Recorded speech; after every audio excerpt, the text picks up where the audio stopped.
Bonjour, je vais vous lire le message spirituel du 26 mars 2021. La plus noble des ambitions. Travaillez non pour la nourriture qui périt, mais pour celle qui subsiste pour la vie éternelle et que le Fils de l'homme vous donnera, car c'est lui que le Père que Dieu a marqué de son sceau.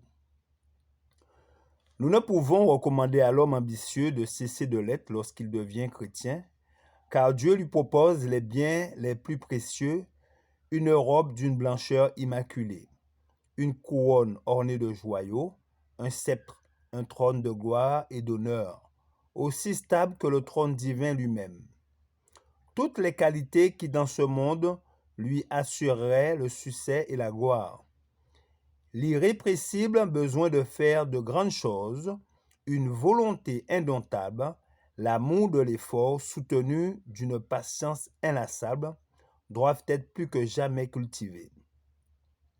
Car, par la grâce de Dieu, elles seront orientées dans une autre direction vers les buts élevés et nobles.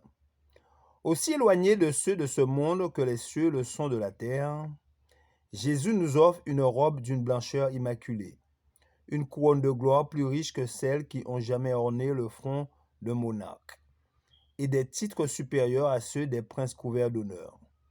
La récompense d'une vie consacrée au service du Christ dépasse tout ce que l'imagination peut concevoir.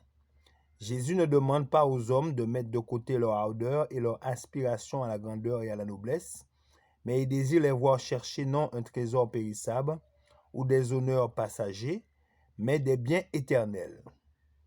Dieu aime que ceux qui cherchent la vie éternelle visent haut.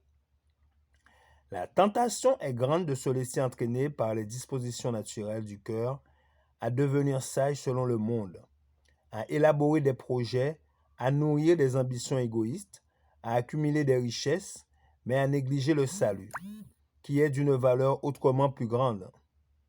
Chaque tentation surmontée est une victoire sans prix remportée sur notre égoïsme. Elle met nos forces à la disposition du Christ, augmente notre foi, notre espérance, notre patience et notre support. Que notre but soit, avec la force de Jésus, de recevoir la couronne d'étoiles. Ceux qui auront été intelligents brilleront comme la splendeur du ciel, et ceux qui auront enseigné la justice à la multitude brilleront comme les étoiles, à toujours et à perpétuité. Je vous remercie de votre attention. C'était le message spirituel du 26 mars 2021. Que notre Créateur vous garde et je vous dis à très bientôt.